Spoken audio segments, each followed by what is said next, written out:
हाय champs, कैसे हैं आप सब लोग। आई होप आप सब लोग बढ़िया हो। So I welcome you all to your go to space of learning chemistry.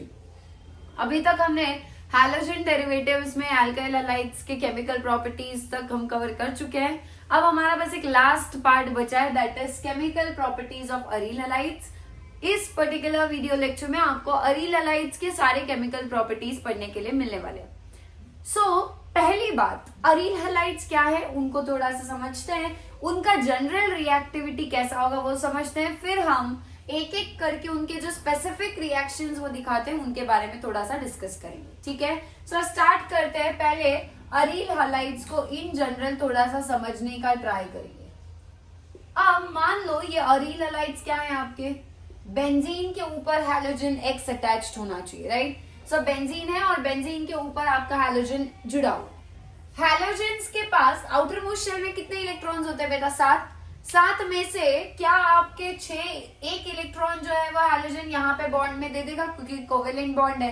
क्या बचे हुए 6 इलेक्ट्रॉन्स यहाँ पर ही होंगे आपके हैलोजन के ऊपर, राइट। ये रहे आपके 6 इलेक्ट्रॉन्स, और क्या 6 इलेक्ट्रॉन्स यानी 3 लोन पेयर्स होने वाले। एग्जैक्टली। अब ये जो हैलोजन है, हैलोजन के ऊपर खुद के ऊपर 3 लोन पेयर्स तो है, यानी टोटल 6 इलेक्ट्रॉन्स। बेंजीन के पास खुद के पास भी क्या आपको 3 डबल बॉन्ड्स यानी 1 2 3 डबल बॉन्ड्स यानी 3 पाई बॉन्ड्स दिखाई दे रहे हैं। यस, 3 पाई बॉन्ड्स यानी एक बॉन्ड बनने के लिए कोवेलेंट बॉन्ड कितने इलेक्ट्रॉन्स यूज होते हैं? 2। क्या तीनों पाई बॉन्ड्स मिला के आपके 6 पाई इलेक्ट्रॉन्स होंगे बेंजीन के पास? बिल्कुल। और 6 पाई इलेक्ट्रॉन्स यानी ये बहुत ज्यादा इलेक्ट्रॉन्स है। क्या आपकी बेंजीन रिंग जो है वो इलेक्ट्रॉन रिच मानी जाएगी यहाँ पे? Yes. Benzene ring electron rich होती है क्योंकि उसमें 3 पाई बॉन्ड्स यहां पर होते हैं। अब बेंजीन के पास कौन आएगा फिर? पहले तो मुझे ये आसान से लॉजिक बस लगा लो और सोच के बताओ, खुद सोचो।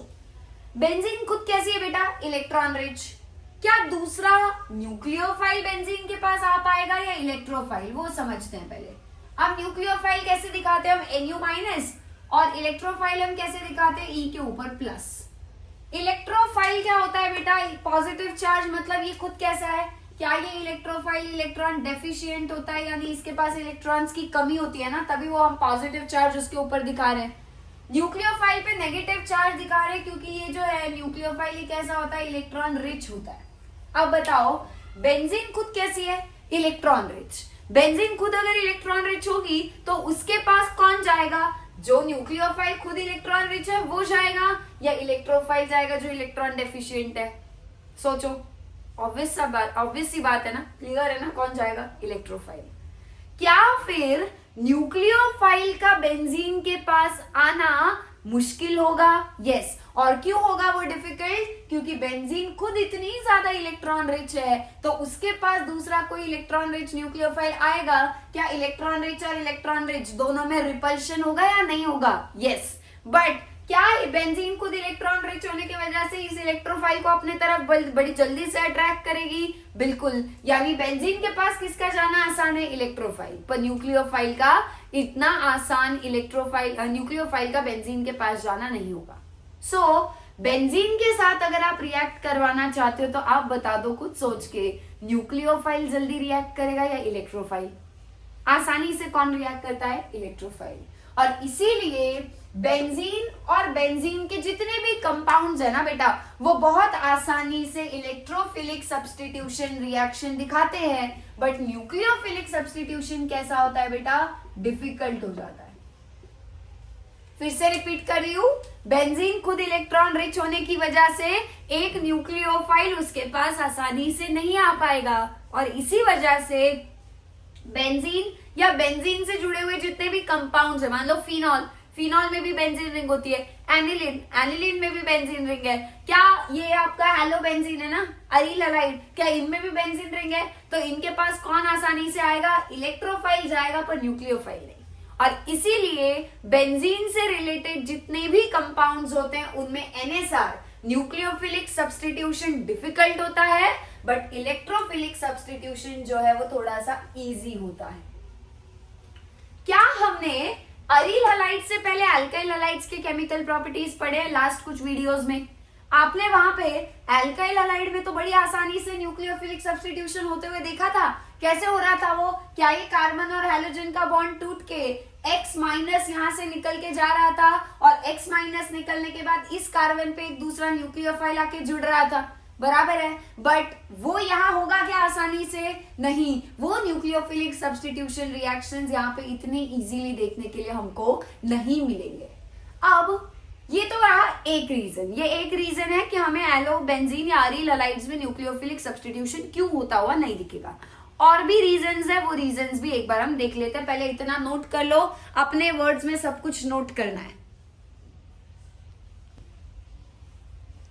सो अब और क्या क्या रीजंस है वो समझो।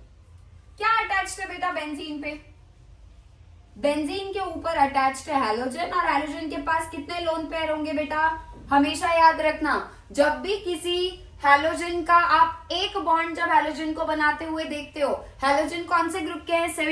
17 ग्रुप वाले एलिमेंट्स के आउटर मोस्ट शेल में कितने इलेक्ट्रॉन्स होते हैं? 7 होते हैं टोटल। वो 7 में से एक बॉन्ड बनाने के लिए यूज हो जाएगा, ठीक है, क्योंकि एक ही बॉन्ड बन रहा है यहाँ पे।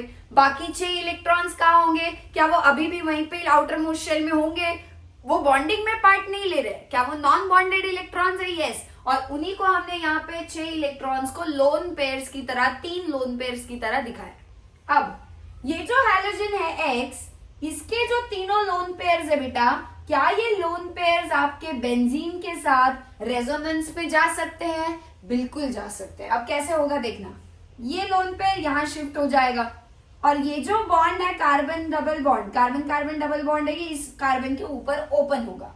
जैसे ही यहां से इलेक्ट्रॉन आगे बढ़ेंगे, ये पाई बॉन्ड, ये जो पाई बॉन्ड है ना यहाँ पे, इस पाई बॉन्ड के 2 इलेक्ट्रॉन्स आगे इस कार्बन पे आके शिफ्ट हो जाएंगे। और क्या होगा देखो, यहाँ पे रेजोनेंस दिखाते हैं। कैसे होगा यहाँ पे स्ट्रक्चर? ये रहा बेंजीन रिंग। क्या आपके कार्बन और हैलोजन के बीच में ऑलरेडी एक बॉन्ड था बेटा? पर क्या और 2 बॉन्ड, 2 इलेक्ट्रॉन जब हैलोजन अपने यहाँ पे देगा, क्या और एक बॉन्ड यहाँ पे आ जाएगा? यस। तो कार्बन और उस हैलोजन का, बेंजीन का जो कार्बन है उसका और हैलोजन का अब डबल बॉन्ड बन जाएगा ऐसे। यस, क्योंकि पहले एक बॉन्ड था, उसमें ऑलरेडी 2 इलेक्ट्रॉन्स थे, बट और 2 इलेक्ट्रॉन्स हैलोजन की तरफ से आ रहे रेजोनेंस में। हैलोजन ने अपने इलेक्ट्रॉन्स दे दिए, तो क्या हैलोजन पे पॉजिटिव चार्ज आएगा? यस। और ये जो डबल बॉन्ड में 2 इलेक्ट्रॉन्स है, क्या वो 2 इलेक्ट्रॉन्स आगे कार्बन पे इस पे शिफ्ट होके यहाँ पे माइनस चार्ज आ जाएगा? ये बॉन्ड ऐसे खुलेगा और इस कार्बन पे नेगेटिव आएगा। बाकी जो बाय बॉन्ड्स है उनको हम एज इट इज ऐसे ही दिखा रहे हैं, ठीक है। अब क्या ये नेगेटिव चार्ज और आगे शिफ्ट हो सकता है बेटा? हाँ, नेगेटिव चार्ज यानी 2 इलेक्ट्रॉन्स आगे चले गए। क्या ये 2 इलेक्ट्रॉन जो इस पाई बॉन्ड में है, अब क्या वो आपके यहाँ कार्बन पे शिफ्ट हो सकते हैं? बिल्कुल। अब आगे और एक स्ट्रक्चर बनेगा, वो स्ट्रक्चर भी ड्रॉ कर लेते हैं। ये सारे हम रेजोनेटिंग स्ट्रक्चर्स ड्रॉ कर रहे हैं, ठीक है ना। एक एक करके हम रेजोनेंस दिखा रहे हैं, इलेक्ट्रॉन्स आगे आगे डीलोकलाइज होते जा रहे हैं और हम रेजोनेटिंग स्ट्रक्चर्स को निकाल रहे हैं। ये पाई बॉन्ड जब यहाँ खुलेगा, क्या इस कार्बन पे नेगेटिव चार्ज आ जाएगा? और यहाँ पे ये नेगेटिव चार्ज जैसे ही आगे शिफ्ट होगा, क्या यहाँ पे डबल बॉन्ड आ जाएगा फिर से? और क्या ये सामने डबल बॉन्ड जो है वो अभी भी वहीं पे है, और यहाँ पे हैलोजन का और कार्बन का डबल बॉन्ड अभी भी है और हैलोजन पे पॉजिटिव चार्ज भी है। डन। अब देखो, क्या ये नेगेटिव चार्ज फिर से और आगे शिफ्ट हो सकता है? यहाँ पे बिल्कुल हो सकता है। क्या अब ये डबल बॉन्ड इसके ऊपर ओपन हो सकता है? बिल्कुल हो सकता है। अगला रेजोनेटिंग स्ट्रक्चर कैसे ड्रॉ करेंगे देखो, यहाँ पे क्या चेंज आएगा वो देखना, ठीक है। सेम क्या होगा, ये नेगेटिव चार्ज यहाँ आने के बाद यहाँ डबल बॉन्ड आ जाएगा और ये जो डबल बॉन्ड है ये यहीं पे ही है। क्या ये डबल बॉन्ड अब इसका जो ये जो पाई बॉन्ड है, इस पाई बॉन्ड के दोनों इलेक्ट्रॉन्स, एक पाई बॉन्ड कितने इलेक्ट्रॉन से बना है बेटा? 2। क्या ये वाले पाई बॉन्ड के जो दोनों इलेक्ट्रॉन्स है वो इस कार्बन के ऊपर शिफ्ट होके उसके ऊपर नेगेटिव चार्ज आ जाएगा? यस। और अभी भी क्या आपके हैलोजन का और कार्बन का डबल बॉन्ड है और एक्स पे पॉजिटिव चार्ज है। क्या ये नेगेटिव चार्ज फिर से यहाँ शिफ्ट हो सकता है? बिल्कुल हो सकता है। और जैसे ही नेगेटिव चार्ज मतलब 2 इलेक्ट्रॉन्स यहाँ आएंगे, ये कार्बन ये वाला बॉन्ड फिर से हैलोजन के ऊपर ओपन कर देगा और फिर से आपका जहां से आपने शुरुआत की थी वही मिल जाएगा, बस डबल बॉन्ड की पोजीशन बदली होगी। कैसे बदली होगी वो भी देख लो। यहाँ आगे डबल बॉन्ड, यहाँ डबल बॉन्ड, यहाँ डबल बॉन्ड और हैलोजन और कार्बन का बन गया X। अब फिर से X के ऊपर चार्ज नहीं है, क्यों नहीं है? क्योंकि ये बॉन्ड यहाँ पे जैसे ओपन होगा इसका पॉजिटिव चार्ज हट जाएगा, यहाँ पे हैलोजन के पास फिर से न्यूट्रल हो जाएगा और 3 लोन पेयर्स उसके ऊपर इस तरीके से आ जाएंगे। ये आपका हेलोबेंजीन फिर से आ गया। अब क्या चेंज दिख रहा है बेटा? क्या ये डबल बॉन्ड पहले यहाँ यहाँ और यहाँ था, अब डबल बॉन्ड यहाँ यहाँ और यहाँ आ चुका है, बाकी सब कुछ सेम है। और ये क्यों हुआ बेटा? ये पूरा सब कुछ हो रहा है रेजोनेंस की वजह से। अब अगर मान लो गलती से बेंजीन के पास न्यूक्लियोफाइल आ भी जाता है, क्या न्यूक्लियोफिलिक सब्स्टिट्यूशन होते वक्त कार्बन और हैलोजन को देखना है। क्या ये कार्बन जो है, कार्बन और हैलोजन में से ज्यादा इलेक्ट्रोनेगेटिव कौन होता है? हैलोजन। क्या हैलोजन अपने ऊपर डेल्टा माइनस दिखाता है? और ये जो कार्बन आपका हैलोजन से जुड़ा है, क्या वो डेल्टा प्लस होता है? ठीक। न्यूक्लियोफाइल किसके पास जाएगा बेटा? क्या न्यूक्लियोफाइल पे नेगेटिव चार्ज है? क्या ये न्यूक्लियोफाइल ऑब्वियस सी बात है जाके कार्बन पे अटैक करने की कोशिश करेगा। अब जैसे ही कार्बन के पास दूसरा न्यूक्लियोफाइल आके बॉन्ड बनाने का ट्राई करेगा, क्या कार्बन इस हाइड्रोजन को धक्के मार के बाहर निकालने की कोशिश करेगा ताकि कार्बन का बॉन्ड न्यूक्लियोफाइल के साथ बन सके। उसी को हमने न्यूक्लियोफिलिक सब्स्टिट्यूशन कहा है, राइट। एक न्यूक्लियोफाइल आता है कार्बन से बॉन्ड बनाने के लिए, पर दूसरा न्यूक्लियोफाइल जो ऑलरेडी कार्बन पे जुड़ा हुआ है हैलोजन, वो हैलोजन बाहर निकल जाता है X माइनस की तरह, बराबर है। अब मुझे एक बात बताओ, अगर मान लो न्यूक्लियोफाइल को आके हैलोजन को वहां से सब्स्टिट्यूट करवाना है, न्यूक्लियोफाइल को आना पड़ेगा, कार्बन के साथ बॉन्ड बनाना पड़ेगा। कौन से कार्बन के साथ? जो हैलोजन के साथ जुड़ा है, इसी कार्बन के साथ। और कहीं पे हैलोजन है क्या बेटा? नहीं। सब्स्टिट्यूशन होना मतलब क्या? एक न्यूक्लियोफाइल आता है, दूसरे न्यूक्लियोफाइल को बाहर निकाल देता है। यहाँ न्यूक्लियोफाइल कौन है? क्या हैलोजन ही है, क्योंकि उसके ऊपर डेल्टा माइनस है। तो अगर न्यूक्लियोफाइल आएगा भी तो उसको यहाँ कार्बन के साथ जुड़ना पड़ेगा और हैलोजन को बाहर निकालना पड़ेगा। अब क्या इस प्रोसेस के वक्त कार्बन और हैलोजन का बॉन्ड टूटना चाहिए या नहीं? क्योंकि कार्बन हैलोजन बॉन्ड टूटेगा तभी हैलोजन निकलेगा, हैलोजन निकलेगा तभी न्यूक्लियोफाइल आके जुड़ सकेगा कार्बन के साथ, बराबर है। अब बताओ, कार्बन हैलोजन का बॉन्ड यहाँ आपको कैसा दिख रहा है? क्या ये आपको सिंगल बॉन्ड दिख रहा है? एल्काइल हैलाइड में भी कैसा था? सिंगल था। कार्बन और हैलोजन का बॉन्ड कैसा होता है? सिंगल। बट क्या अरील हैलाइड यहाँ बेंजीन होने की वजह से ये जब लोन पेयर हैलोजन के रेजोनेंस में जाते हैं, क्या इलेक्ट्रॉन्स जब लोन पेयर वाले रेजोनेंस में जाते हैं तो कार्बन और हैलोजन का सिंगल बॉन्ड डबल बॉन्ड में कन्वर्ट होता हुआ दिख रहा है आपको? अब बताओ, कार्बन और हैलोजन का जो बॉन्ड यहाँ पे हमको दिखते हुए कैसा दिख रहा था बेटा? Single bond. पर एक्चुअल में जब हम उस हैलोबेंजीन को या हैलोअरीन को या फिर हमारा जो अरील हैलाइड है उसको देखेंगे, आधे से ज्यादा वक्त यहाँ सिंगल बॉन्ड है, बट क्या आधे से ज्यादा वक्त आपको double bond double bond double bond, फिर थोड़ी देर बाद सिंगल बॉन्ड, फिर से ये रेजोनेंस में जाएगा, फिर आपका double bond double bond double bond देखने मिलेगा। यानी क्या अरील हैलाइड्स में आधे से ज्यादा वक्त कार्बन और हैलोजन का डबल बॉन्ड है, ना कि सिंगल बॉन्ड? ये ज्यादातर नहीं होता है। कौन होता है ज्यादातर? कार्बन हैलोजन का डबल बॉन्ड देखने के लिए मिल रहा है। अगर आपके हैलोजन का और कार्बन का बॉन्ड मान लो आपको तोड़ना है, न्यूक्लियोफाइल को आके अगर कार्बन पे अटैक करना है तो हैलोजन को निकालना है बाहर, और हैलोजन को बाहर निकालने के लिए कार्बन हैलोजन का बॉन्ड तोड़ना होगा। पर कार्बन हैलोजन का बॉन्ड अब सिंगल है ही नहीं, आधे से ज्यादा वक्त तो क्या वो आपको डबल बॉन्ड दिखाई दे रहा है। यहाँ पे कितने रेजोनेटिंग स्ट्रक्चर्स है बेटा? टोटल 5 में से सिर्फ 2 जगह मुझे कार्बन हैलोजन का सिंगल बॉन्ड दिखाई दे रहा है। क्या 3 स्ट्रक्चर्स में आपको कार्बन हैलोजन का वो डबल बॉन्ड कैरेक्टर देखने के लिए मिल रहा है? ज्यादा कौन सा है? 2 में सिंगल, 3 स्ट्रक्चर्स में डबल बॉन्ड। यानी क्या आपका ज्यादा से ज्यादा टाइम के लिए डबल बॉन्ड ही है वहां पे? अगर मान लो आपने अभी देखा सिंगल बॉन्ड था, कुछ देर बाद ये बन चुका होगा, फिर कुछ देर बाद ये बनेगा, फिर कुछ देर बाद ये, फिर कुछ देर बाद ये, ज्यादा से ज्यादा टाइम तक क्या कार्बन और हैलोजन का बॉन्ड डबल बॉन्ड की तरह रहेगा? अब बताओ, एक बॉन्ड तोड़ना आसान था, 2 बॉन्ड्स तोड़ने क्या अब मुश्किल हो जाएंगे? और जब आपके कार्बन हैलोजन का बॉन्ड डबल बॉन्ड बन चुका होगा, क्या अब इसको तोड़ना न्यूक्लियोफाइल के लिए मुश्किल होगा? यस। क्या अब न्यूक्लियोफाइल आ भी जाता है तो भी वो इस डबल बॉन्ड को तोड़ने में कामयाब नहीं हो पाएगा। और अगर कार्बन हैलोजन का बॉन्ड ही नहीं टूटेगा, हैलोजन निकलेगा कहां से? हैलोजन निकलेगा ही नहीं तो उसकी जगह न्यूक्लियोफाइल आके लगेगा कहां से न्यूक्लियोफिलिक सब्स्टिट्यूशन रिएक्शन अरील हैलाइड में हो पाएगी? बताओ, नहीं हो पाएगी। इसीलिए हम कहते हैं कि हेलोअरीन्स या फिर अरील हैलाइड्स में न्यूक्लियोफिलिक सब्स्टिट्यूशन डिफिकल्ट होता है।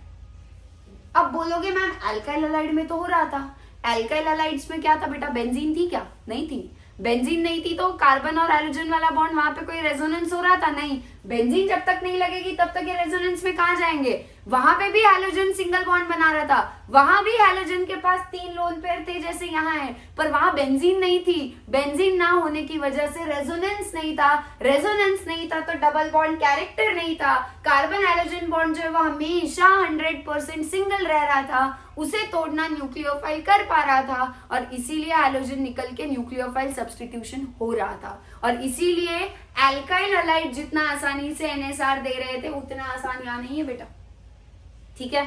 और इसी वजह से अल्काइल हैलाइड्स में NSR बहुत बढ़िया होती है। हमने SN1 SN2 देखा ना, बहुत डिटेल में पढ़ा।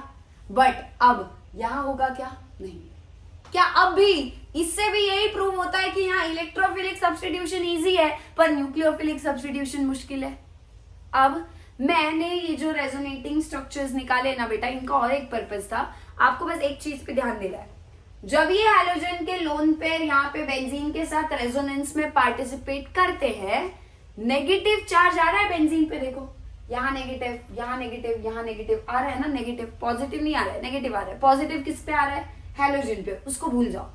बेंजीन पे कौन सा चार्ज डेवलप हो रहा है? क्या बेंजीन पे नेगेटिव चार्ज आ रहा है? क्या बेंजीन पे नेगेटिव चार्ज आ रहा है? मतलब बेंजीन और ज्यादा इलेक्ट्रॉन रिच हो रही है क्या? हाँ। और बेंजीन अगर और ज्यादा इलेक्ट्रॉन रिच होगी तो क्या इलेक्ट्रोफाइल जिस पे पॉजिटिव चार्ज है वो और ज्यादा अट्रैक्ट होगा बेंजीन के पास? यस। और इसीलिए इलेक्ट्रोफिलिक सब्स्टिट्यूशन होगा, ठीक है। बट और एक फैक्टर होता है, वो मैं आपको ESR पढ़ाते वक्त बता दूंगी। अभी आपको सिर्फ इतना याद रखना है, ये नेगेटिव चार्ज किस किस जगह पे आ रहा है बताओ। अगर ये हैलोजन अटैच्ड होगा जिस कार्बन पे, बराबर है, क्या इसी कार्बन पे हैलोजन है? हाँ। इससे अगले जो दोनों कार्बन होते हैं इन्हें हम ऑर्थो बुलाते हैं। इससे अगले जो दो है इन्हें हम क्या बोलते हैं? मेटा बोलते हैं। और इससे अगला जो यहाँ पे एक है इसे हम पैरा बोलते हैं। बताओ नेगेटिव कहाँ आया? क्या पहला नेगेटिव ऑर्थो पे आ रहा है? यस। दूसरा नेगेटिव देखो मेटा पे नेगेटिव नहीं है, फिर दूसरा नेगेटिव पैरा पे चला गया, यस। फिर ये नेगेटिव जब आगे गया तो फिर मेटा पे नहीं आया, क्या अगला नेगेटिव फिर से ऑर्थो पे आ रहा है दूसरी वाली? यस। यानी नेगेटिव चार्ज कहां कहां डेवलप हो रहा है? ऑर्थो और पैरा पे। तो क्या मैं ये बोल सकती हूं मेटा पे नेगेटिव चार्ज बन रहा है क्या? ना इधर मेटा पे ना इधर मेटा पे। देख लो स्ट्रक्चर आपके सामने, कहीं पे भी मेटा पे नेगेटिव नहीं आया। मतलब ऑर्थो कितने हैं? 2 और पैरा 1। क्या दोनों ऑर्थो पे नेगेटिव और एक पैरा पे नेगेटिव आ रहा है? यानी दोनों ऑर्थो और पैरा पे नेगेटिव चार्ज आ रहा है। मतलब ज्यादा इलेक्ट्रॉन रिच कौन सी साइट है? मेटा पे नेगेटिव नहीं आ रहा है, मतलब क्या वो कम इलेक्ट्रॉन रिच होगी? किसके कंपैरिजन में? ऑर्थो और पैरा के कंपैरिजन में। तो बताना मुझे, अगर इलेक्ट्रोफाइल इस बेंजीन रिंग के पास आसपास आएगा तो सबसे ज्यादा वो कहां जाएगा? क्या वो जहां जहां नेगेटिव चार्ज है वहीं नहीं जाएगा? क्योंकि इलेक्ट्रोफाइल पे पॉजिटिव चार्ज है। So point to be noted ये है कि इलेक्ट्रोफाइल पे पॉजिटिव चार्ज होता है, वो इलेक्ट्रॉन डेफिशिएंट होता है, उसे वही अट्रैक्ट कर पाएगा जो इलेक्ट्रॉन रिच होगा। बेंजीन खुद भी इलेक्ट्रॉन रिच थी, पर हैलोजन ने अपने लोन पेयर देके उसको और इलेक्ट्रॉन रिच बनाया। बट क्या वो इलेक्ट्रॉन रिच सारी जगह पे हो रहा है क्या बराबर? नहीं। दोनों ऑर्थो और पैरा ज्यादा इलेक्ट्रॉन रिच होंगे क्योंकि नेगेटिव चार्ज आ रहा है, पर मेटा पे नेगेटिव नहीं है। मेटा पे नेगेटिव नहीं है तो मेटा उतना ज्यादा इलेक्ट्रॉन रिच भी नहीं है जितने ऑर्थो और पैरा है। तो इलेक्ट्रोफाइल अगर जाएगा तो वो कहां जाएगा? क्या इलेक्ट्रोफाइल आपका हैलोजन जहां भी लगा है उसके ऑर्थो और पैरा पोजीशन पे ही जाना प्रेफर करेगा? यस, क्योंकि उसका इंटरेस्ट है नेगेटिव में, क्योंकि वो खुद पॉजिटिव है। बट मेटा की तरफ उसका जाने का मन बिल्कुल नहीं करने वाला है। देखो ना, आप खुद सोचो, आपके पास एक तरफ है आलू पूरी, एक तरफ है रोटी, और मान लो क्या मान लेते हैं कोई भी सब्जी मान लो यार, क्या मानोगे? चलो एक तरफ आलू पूड़ी है, दूसरी तरफ है शेफू की सब्जी और रोटी, क्या प्रेफर करोगे? जाओगे ना आलू पूड़ी के पीछे? सेम है, इलेक्ट्रोफाइल को जाना है, कहाँ जाएगा? जहां नेगेटिव ज्यादा है। नेगेटिव कहाँ ज्यादा है? ऑर्थो और पैरा पे, मेटा पे नहीं है। इसीलिए इलेक्ट्रोफाइल अगर आपके बेंजीन पे अटैक करता भी है अरील हैलाइड्स में, तो वो इलेक्ट्रोफाइल सिर्फ ऑर्थो और पैरा पे लगेगा, मेटा वाला प्रोडक्ट नहीं बनेगा। ये मैंने इन्हीं रेजोनेटिंग स्ट्रक्चर से प्रूव करना था, इसलिए वो यहाँ पे डिस्कस कर लिया। ये पॉइंट याद रखना है, नेगेटिव ऑर्थोपैरा पे आएगा, इसलिए इलेक्ट्रोफाइल भी ऑर्थोपैरा पे जाएगा, ना कि आपके मेटा पोजीशन पर। क्लियर है? सो इस तरीके से एरिल हैलाइड्स में न्यूक्लियोफिलिक सब्स्टिट्यूशन मुश्किल से होता है, इलेक्ट्रोफिलिक सब्स्टिट्यूशन आसानी से होता है। अब आप बोलोगे क्या फिर एरिल हैलाइड्स न्यूक्लियोफिलिक सब्स्टिट्यूशन नहीं देंगे क्या? अगर नहीं देते तो मैं यहां क्या लिखती? No nucleophilic substitution. में डिफिकल्ट क्यों लिखती? डिफिकल्ट यानी मुश्किल है, पर नामुमकिन नहीं है, तो उसको मुमकिन करवा सकते हैं। कैसे, वो समझना है। मैंने क्या किया, ये बेंजीन है और बेंजीन पे लगा है हैलोजन, यानी ये अरील हैलाइड है आपका। क्यों नहीं होता बेटा न्यूक्लियोफिलिक सब्स्टिट्यूशन? इसीलिए नहीं होता है क्योंकि बेंजीन के ये जो हैलोजन के 2 इलेक्ट्रॉन्स है ना लोन पेयर वाले, ये बड़ी आसानी से यहां चले जाते हैं रेजोनेंस में पार्ट लेने के लिए। करेक्ट है? अब कहां आता है नेगेटिव चार्ज? क्या यहाँ ऑर्थो पे और पैरा पे, इन 3 जगह पे आता है ना नेगेटिव चार्ज। अब एक काम करते हैं बेटा, एक ट्विस्ट कर देते हैं। बेंजीन कैसी है? Electron rich. Benzene electron rich होने की वजह से ये हैलोजन जो है, सॉरी ये न्यूक्लियोफाइल जो है, वो बेंजीन के पास आने से डर रहा है, क्योंकि बेंजीन इलेक्ट्रॉन रिच है और हैलोजन अपने इलेक्ट्रॉन देके बेंजीन को और इलेक्ट्रॉन रिच बनाना चाह रहा है। इसीलिए न्यूक्लियोफाइल डर रहा है हैलोजन बेंजीन के पास जाने से, नीले न्यूक्लियोफिलिक सब्स्टिट्यूशन करवाने से। राइट है? अब एक काम करते हैं, मैंने क्या किया, जहां जहां हैलोजन नेगेटिव चार्ज डेवलप करवा रहा था ऑर्थो पे, और कहां करवा रहा था? क्या दूसरी ऑर्थो पे भी हो रहा था बेटा? हाँ। क्या हम एक काम कर सकते हैं, हैलोजन जहां है उसको भूल जाओ, जहां जहां नेगेटिव चार्ज आ रहा था ना वहां पे EWG लगा दो। अब बोलोगे मैम EWG क्या है? बेटा EWG होता है इलेक्ट्रॉन विड्रॉइंग ग्रुप। क्या है EWG? Electron withdrawing group.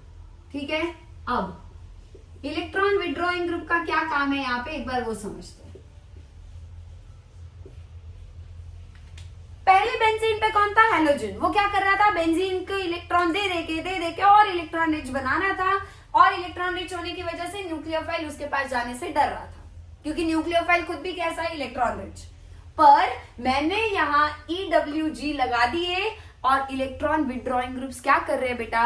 ये इलेक्ट्रॉन विड्रॉइंग ग्रुप क्या कर रहे हैं? हैलोजन इलेक्ट्रॉन देने का ट्राई कर रहा है बेंजीन को, ये इलेक्ट्रॉन विड्रॉइंग ग्रुप बैठ के मजे से उन इलेक्ट्रॉन्स को अपने तरफ खींच रहे हैं, खींचे जा रहे हैं। हैलोजन देने की कोशिश कर रहा है बेंजीन को, इलेक्ट्रॉन रिच बनाने की कोशिश कर रहा है ताकि न्यूक्लियोफिलिक सब्स्टिट्यूशन ना हो, बट उसके दुश्मन यहाँ पे बैठे हैं इलेक्ट्रॉन विड्रॉइंग ग्रुप। और ये जो इलेक्ट्रॉन विड्रॉइंग ग्रुप है ना बेटा, ये इलेक्ट्रॉन्स को बेंजीन पे रहने ही नहीं दे रहे। इलेक्ट्रॉन आया, खींचा, इलेक्ट्रॉन खींचे जा रहे। इलेक्ट्रॉन विड्रॉइंग का मतलब खींचना। इलेक्ट्रॉन विड्रॉइंग ग्रुप्स क्या कर रहे हैं बेटा? इलेक्ट्रॉन को खींच रहे हैं। कहां से? बेंजीन से दूर खींच रहे हैं। अब बताओ, बेंजीन के ऊपर जब इलेक्ट्रॉन विड्रॉइंग ग्रुप लगेगा, ये इलेक्ट्रॉन को खींच रहे हैं यहाँ पे, क्या बेंजीन के इलेक्ट्रॉन्स थोड़े कम हो जाएंगे? क्यों? क्योंकि इलेक्ट्रॉन विड्रॉइंग ग्रुप ने इलेक्ट्रॉन डेंसिटी को अपनी तरफ पुल कर लिया। क्या बेंजीन थोड़ी सी कम इलेक्ट्रॉन रिच होती हुई दिखेगी न्यूक्लियोफाइल को? यस। और इसी बात का फायदा न्यूक्लियोफाइल अब उठाएगा। अब न्यूक्लियोफाइल को डर नहीं लगेगा, वो सोचेगा अरे है ना इलेक्ट्रॉन विड्रॉइंग ग्रुप, वो करेंगे अपना काम, इलेक्ट्रॉन को खींचेंगे, उतने में मैं जाके अपना काम कर दूंगा। मैं यहाँ से न्यूक्लियोफाइल आएगा, यहाँ से हैलोजन को धक्का मार के बाहर निकाल के उसकी जगह आके लग जाएगा। तब तक इलेक्ट्रॉन विड्रॉइंग ग्रुप बेंजीन के इलेक्ट्रॉन खींचने में लगे पड़े होंगे। अब एक बात बताओ, कितना इलेक्ट्रॉन विड्रॉइंग ग्रुप है बेटा? 1। यहाँ कितने हैं? 3। यहाँ कितना है? मान लो यहाँ पे 2 इलेक्ट्रॉन विड्रॉइंग ग्रुप लगा लिए। क्या इससे कोई फर्क पड़ेगा या नहीं? है सारे इलेक्ट्रॉन विड्रॉइंग ग्रुप्स ही है, काम सबका वही है। यहाँ 1 है, यहाँ 2 है, यहाँ 3 है। खुद सोचो, आ रहा है ना? कुछ तो हुआ क्लिक। जितने ज्यादा इलेक्ट्रॉन विड्रॉइंग ग्रुप्स, क्या उतनी ज्यादा बेंजीन के इलेक्ट्रॉन को खींचने में वो सक्सेसफुल होंगे?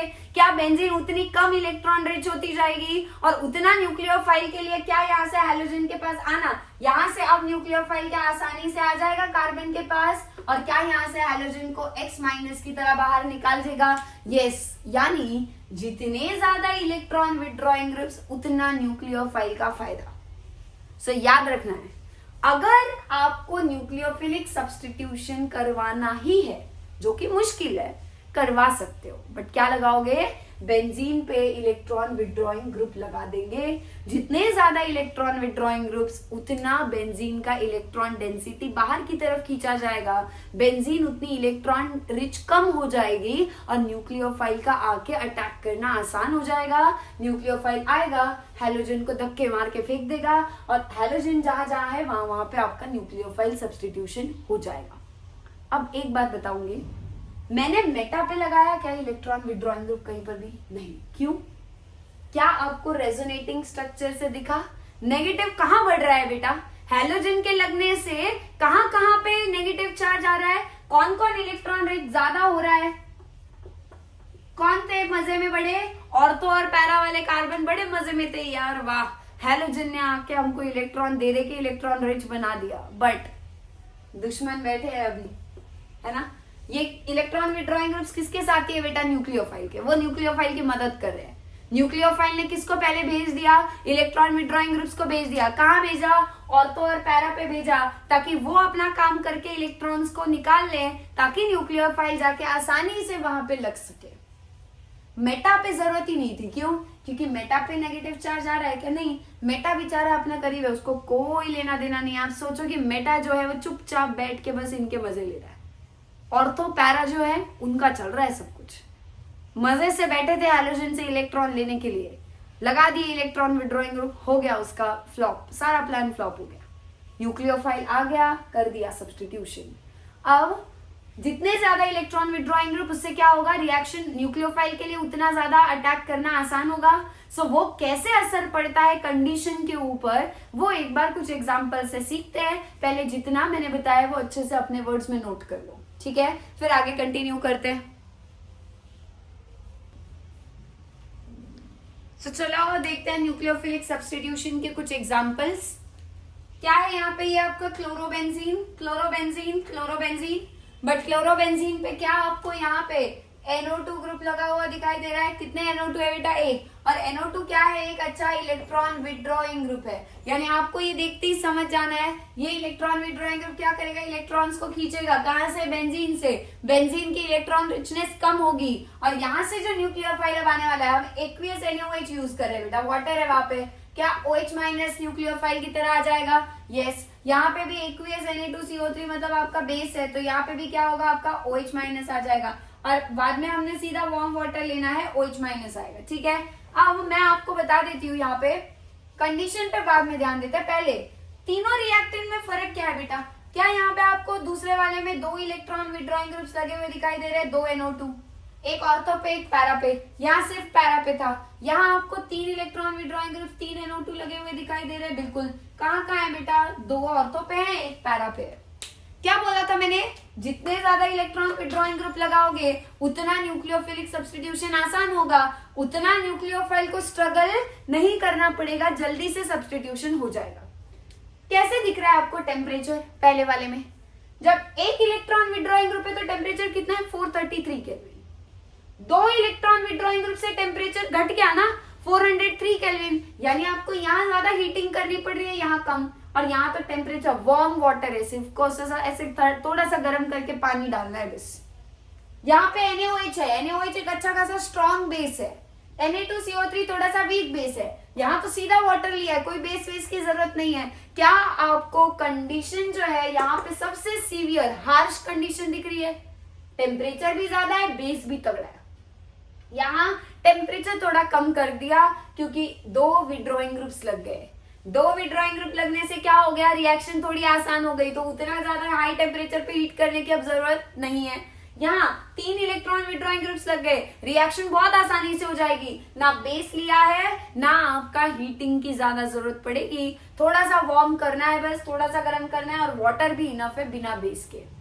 क्या आपकी इलेक्ट्रॉन विड्रॉइंग ग्रुप बढ़ाने से कंडीशन थोड़ी थोड़ी माइल्ड होती दिख रही है? न्यूक्लियोफिलिक सब्स्टिट्यूशन, क्योंकि यहाँ सबसे आसान होगा, तो आपको बाहर से कुछ उसको हीट वीट करने की जरूरत नहीं पड़ेगी। यहाँ मुश्किल होगा क्योंकि एक ही इलेक्ट्रॉन विड्रॉइंग ग्रुप है, तो यहाँ थोड़ा सा हमको हीटिंग वीटिंग करके रिएक्शन को सपोर्ट देना पड़ेगा, होगा, बट सब जगह न्यूक्लियोफिलिक सब्स्टिट्यूशन होगा।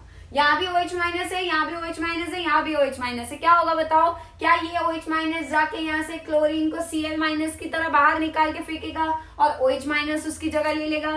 तो सब जगह प्रोडक्ट बना लेते हैं। क्या होगा यहाँ पे? जहां Cl है बेटा, Cl को निकाल के वहां पे OH लग जाएगा, NO2 जहां है वही रहेगा। दूसरे केस में भी क्या होगा? Cl माइनस बाहर निकल जाएगा और Cl माइनस की जगह आपका OH माइनस आके लग जाएगा, कार्बन का और OH का बॉन्ड बन जाएगा और ये Cl यहाँ से निकल जाएगा। इसीलिए हमने क्या, एक न्यूक्लियोफाइल आ रहा है OH माइनस और दूसरा न्यूक्लियोफाइल Cl माइनस निकल रहा है बाहर, और इसीलिए हमने इसे क्या बोला है बेटा? क्या इसीलिए हमने इसे न्यूक्लियोफिलिक सब्स्टिट्यूशन रिएक्शन ये नाम दिया है। ठीक, अब यहाँ पे भी क्या होगा? आपका OH लग जाएगा, बाकी NO2 ग्रुप्स जहां थे वैसे ही रहेंगे। मेन सिर्फ इन 3 रिएक्शन से आपको क्या सीखना है बेटा? कि NO2 ग्रुप्स का यहाँ पे पर्पस क्या है, पहले तो वो समझ में आना चाहिए था, जो मैंने आपको एक्सप्लेन कर दिया। दूसरा, NO2 ग्रुप्स जितने जितने ज्यादा है बेंजीन रिंग पे, उससे रिएक्शन की कंडीशन पे क्या फर्क पड़ रहा है ना, आपको वो याद रखना है। स्ट्रॉन्ग बेस टेम्परेचर ज्यादा, वीक बेस है टेम्परेचर थोड़ा कम है। यहाँ पे तो बस हीटिंग करनी है और बेस की जरूरत ही नहीं है, वाटर काफी है यहाँ पे रिएक्शन करने के लिए। इस तरीके से क्लोरोबेंजीन पे नाइट्रो ग्रुप लगाने से हमने न्यूक्लियोफिलिक सब्स्टिट्यूशन होता हुआ देखा, Cl को OH से रिप्लेस करवाया। क्लियर है? सो यही आपका मेन कंक्लूजन था पहला न्यूक्लियोफिलिक सब्स्टिट्यूशन रिएक्शंस का। कौन दिखाते हैं? अरील हैलाइड्स। कब दिखाते हैं? इलेक्ट्रॉन विड्रॉइंग ग्रुप्स लगने के बाद। अब आता है दूसरा इलेक्ट्रोफिलिक सब्स्टिट्यूशन रिएक्शन। मैंने आपको क्या कहा था? इलेक्ट्रोफाइल कहाँ आके सब्स्टिट्यूट होने वाला है? ऑर्थो और पैरा पे। अब Cl बाहर निकलेगा क्या बेटा? नहीं, अब Cl नहीं निकलेगा, क्योंकि अगर Cl निकलता भी है तो कैसे निकल जाए? Cl minus. Cl माइनस यानी न्यूक्लियोफाइल है। करवाना क्या है हमको? Electrophilic substitution. अब इलेक्ट्रोफिलिक सब्स्टिट्यूशन का मतलब क्या होगा? क्या एक इलेक्ट्रोफाइल आकर दूसरे इलेक्ट्रोफाइल को बाहर निकालेगा? हैलोजन जो होता है, हैलोजन पे हमेशा जब भी आपका हेलो एल्केन हो चाहे हेलो अरीन हो, क्या हैलोजन पे डेल्टा माइनस और कार्बन के ऊपर डेल्टा प्लस होता है। तो ये हैलोजन किसकी तरह काम कर रहा है बेटा? न्यूक्लियोफाइल की तरह, इलेक्ट्रोफाइल की तरह नहीं। तो अगर बाहर से कोई इलेक्ट्रोफाइल आता भी है तो वो इलेक्ट्रोफाइल सब्स्टिट्यूशन होगा, बट क्या वो क्लोरीन की जगह सब्स्टिट्यूट होगा? नहीं, वो क्लोरीन की जगह नहीं होगा। मैंने आपको बोला भी था पहले भी, अगर क्रिकेट की मैच चालू है, एक क्रिकेटर इंजोर होता है तो क्रिकेटर बाहर निकलने के बाद दूसरा क्रिकेटर ही उसको रिप्लेस करता है ना। ऐसा तो नहीं होगा कि फुटबॉल प्लेयर आके क्रिकेटर को रिप्लेस कर रहा है, नहीं, वैसे में इलेक्ट्रोफिलिक सब्स्टिट्यूशन करवाना है। बाहर से आप एक इलेक्ट्रोफाइल को भेज दोगे हेलो अरीन के पास, पर क्या वहां पे ऑलरेडी उस हेलो अरीन में जो इलेक्ट्रोफाइल है वही जाएगा बाहर और उसी की जगह आपका इलेक्ट्रोफाइल जाके लगेगा, तभी वो इलेक्ट्रोफिलिक सब्स्टिट्यूशन होगा, राइट। बट ये हैलोजन है क्या इलेक्ट्रोफाइल? नहीं, हैलोजन नहीं है इलेक्ट्रोफाइल, यानी उसका सब्स्टिट्यूशन अब नहीं होगा, वो जैसा है वैसा ही रहेगा। तो सब्स्टिट्यूट कौन होता है वो समझते हैं। ये ले लिया आपका हेलो अरीन, क्या लगा है यहाँ पे? आपका हैलोजन X लगा है जनरल, ठीक है। बाकी कार्बन पे क्या होंगे बेटा? हाइड्रोजन होंगे। ये जो दोनों हाइड्रोजन है फिलहाल, ये वाले, ये दोनों क्या, इन्हें हम ऑर्थो बोलेंगे। ये दोनों क्या है आपके? ऑर्थो।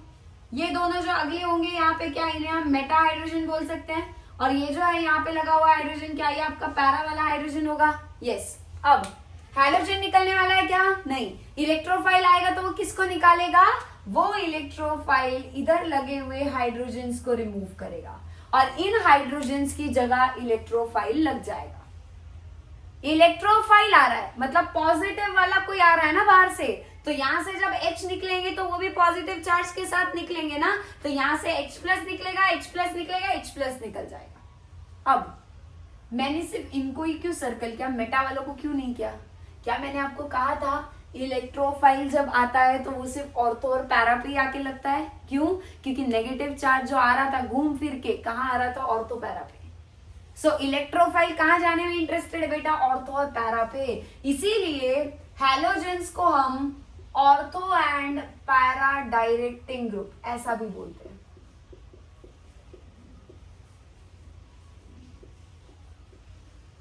कैसा ग्रुप है बेटा? हैलोजेंस क्या है? हैलोजन की वजह से क्या हो रहा है? इलेक्ट्रोफाइल मेटा पे नहीं जा रहा है, कहां जा रहा है? वो सिर्फ ऑर्थो और पैरा पे। इलेक्ट्रोफाइल को आने के बाद कौन डायरेक्शन दे रहा है वहां पे? क्या डायरेक्शन देने वाला वो हैलोजन है? क्या वही इलेक्ट्रोफाइल को बोल रहा है भाई तू इलेक्ट्रोफाइल है ना, तू ऑर्थो और पैरा पे जा, वहां मैंने नेगेटिव चार्ज जनरेट किया हुआ है, डेवलप किया हुआ है, वहीं पे ही जा क्योंकि वहीं तुझे इलेक्ट्रॉन्स मिलेंगे। कौन उनको डायरेक्शन दे रहा है बेटा? वो हैलोजन दे रहा है। कहाँ की डायरेक्शन दे रहा है? वो उनको बोल रहा है, इलेक्ट्रोफाइल को जो आएगा उससे बोल रहा है अरे तू ऑर्थो और पैरा पे जाना। इसीलिए हैलोजन को हम ortho and para directing group बोलते हैं। तो अगर इलेक्ट्रोफाइल आके लगेगा, हाइड्रोजन को निकालेगा, उनकी जगह इलेक्ट्रोफाइल सब्स्टिट्यूट होगा। कौन से हाइड्रोजन की जगह होगा पर? ऑर्थो और पैरा। अब दोनों आप तो सेम है ना बेटा, तो ये निकले चाहे ये निकले बात एक ही है। तो एक प्रोडक्ट कौन सा होगा? ऑर्थो वाला होगा। जब यहाँ इलेक्ट्रोफाइल लगेगा, यहाँ लगाओ चाहे यहाँ लगाओ फर्क नहीं पड़ता, बस दोनों में से किसी एक जगह पे इलेक्ट्रोफाइल आके लगना चाहिए, हाइड्रोजन निकलना चाहिए H+ की तरह। या दूसरा प्रोडक्ट क्या हो सकता है? क्या पैरा वाले हाइड्रोजन की जगह इलेक्ट्रोफाइल लग सकता है? यस। यानी टोटल प्रोडक्ट कितने बनेंगे? 2, एक ऑर्थो वाला और एक पैरा वाला। ठीक, तो एक काम करते हैं, अलग अलग इलेक्ट्रोफिलिक सब्स्टिट्यूशन चेक करते हैं। पहला जो इलेक्ट्रोफिलिक सब्स्टिट्यूशन है उसमें हम लेते हैं कॉन्सेंट्रेटेड HNO3। कॉन्सेंट्रेटेड HNO3 मतलब क्या है? आपका नाइट्रिक एसिड। साथ में लेना है कॉन्सेंट्रेटेड H2SO4। H2SO4 मतलब क्या है? आपका सल्फ्यूरिक एसिड। तो बेसिकली क्या हम यहाँ पे 2 स्ट्रॉन्ग कॉन्सेंट्रेटेड एसिड्स मिक्स कर रहे हैं? नाइट्रिक एसिड भी स्ट्रॉन्ग है, सल्फ्यूरिक एसिड भी स्ट्रॉन्ग है, दोनों एसिड्स कॉन्सेंट्रेटेड लेने हैं और मिक्स करने हैं। इस मिक्सचर को बोला जाता है नाइट्रेटिंग मिक्सचर। ये याद करना है, जो लिस्ट मैंने आपको बोली है वहां लिखना है। कौन सा है नाइट्रेटिंग मिक्सचर? किसे कहा जाता है? कॉन्सेंट्रेटेड नाइट्रिक एसिड और कॉन्सेंट्रेटेड सल्फ्यूरिक एसिड को मिक्सचर जो होता है उसका नाम है नाइट्रेटिंग मिक्सचर। जब आप कॉन्सेंट्रेटेड नाइट्रिक और सल्फ्यूरिक एसिड दोनों मिक्स करते हो वहां पे NO2+ जनरेट होता है। NO2 और N के ऊपर आ जाता है पॉजिटिव चार्ज। क्या आपको NO2+ यानी क्या ये एक इलेक्ट्रोफाइल नहीं दिख रहा है बनता हुआ? क्या है? इन दोनों को मिक्स करने का पर्पज ही वो था कि NO2+ नाइट्रो बन सके। ये नाइट्रो एक इलेक्ट्रोफाइल है। क्या फिर ये नाइट्रो जाके ऑर्थो वाले हाइड्रोजन को रिप्लेस कर सकता है, सब्स्टिट्यूट कर सकता है? बिल्कुल करेगा। क्या ये नाइट्रो जाके पैरा वाले हाइड्रोजन को भी बाहर निकालेगा H+ की तरह और NO2+ वहां जाके लग जाएगा कार्बन के साथ। कितने प्रोडक्ट्स बनेंगे बेटा? 2 प्रोडक्ट्स बनेंगे। मैं दोनों प्रोडक्ट्स यहाँ पे ड्रॉ कर रही हूँ। एक ऑर्थो वाला बनेगा, हैलोजन वही है बेटा। अब हैलोजन सब्स्टिट्यूट नहीं हो रहा है, जब न्यूक्लियोफिलिक सब्स्टिट्यूशन करवाना था तब X जो है हैलोजन वो न्यूक्लियोफाइल था खुद, डेल्टा माइनस होने की वजह से न्यूक्लियोफिलिक है ना वो, इसीलिए वहां पे एक न्यूक्लियोफाइल OH- जाके उसको रिप्लेस कर रहा था। यहाँ हैलोजन नहीं निकलेगा, यहाँ पे हाइड्रोजन निकलने वाला है, उनकी जगह इलेक्ट्रोफाइल लगने वाला है। तो यहाँ क्या आएगा आपका NO2 और दूसरे प्रोडक्ट में क्या आएगा आपका पैरा वाला। ये रहा आपका हैलोजन, अभी भी वही होगा और पैरा पे भी NO2 लग जाएगा। कितने प्रोडक्ट्स बन रहे बेटा? 2। ये है आपका ऑर्थो नाइट्रो हेलोबेंजीन, ये आपका पैरा नाइट्रो हेलोबेंजीन। क्या निकला यहाँ से? H+ निकल जाएगा और ये वाला H+ अगर यहाँ लिखा होगा तो ये वाला H+ निकल जाएगा बाहर, उसकी जगह NO2 आके लग जाएगा। क्लियर है? सो ये हमारी आसान सी पहली इलेक्ट्रोफिलिक सब्स्टिट्यूशन रिएक्शन, इसे हम नाइट्रेशन बुलाते हैं। क्या बोलते हैं इसे हम? नाइट्रेशन। नाइट्रेशन क्यों बोल रहे हैं? क्योंकि नाइट्रो ग्रुप आके लग रहा है। कैसे लग रहा है नाइट्रो? 2 एसिड्स को मिक्स करने के बाद नाइट्रो बन रहा है और वो जाके H+ को हटा के उसकी जगह ले रहा है। अब एक और है, इसमें हम क्या करेंगे? हम फ्यूमिंग H2SO4 डालेंगे, जिसके फ्यूम्स बन रहे हैं। बहुत स्ट्रॉन्ग एसिड है ना ये। स्ट्रॉन्ग एसिड होगा तो आपने अगर कभी लैब में यूज किया होगा सल्फ्यूरिक एसिड, उसके फ्यूम्स निकलते हैं, वाफ ऐसे निकलती हुई दिखेगी आपको, तो वो फ्यूमिंग H2SO4 लेना है, सिर्फ H2SO4। अब जब आप सिर्फ सल्फ्यूरिक एसिड लोगे बिना नाइट्रिक एसिड के, तो वहां जो इलेक्ट्रोफाइल बनता है ना बेटा, वो होता है SO3H पॉजिटिव। अब पॉजिटिव किस पे बेटा? सल्फर पे। मतलब अब आपका इलेक्ट्रोफाइल का काम कौन कर रहा है? क्या ये सल्फर कर रहा है? यस। और अब आपके हाइड्रोजन की जगह कौन जाके लगेगा? क्या ये सल्फर जाके लगने वाला है? SO3H। यस। तो अब आपके दो प्रोडक्ट्स बनेंगे, वो कुछ ऐसे होंगे। क्या यहाँ पर भी दो प्रोडक्ट्स बनेंगे? Of course. हैलोजन आपका वही होगा, एक बार ऑर्थो पे SO3H जाके जुड़ जाएगा, H+ निकल जाएगा, और दूसरे बार आपका पैरा पे जाके SO3H लगेगा, हैलोजन वही होगा, पैरा वाला H+ निकल के बाहर जाएगा। क्या आ गया? SO3H।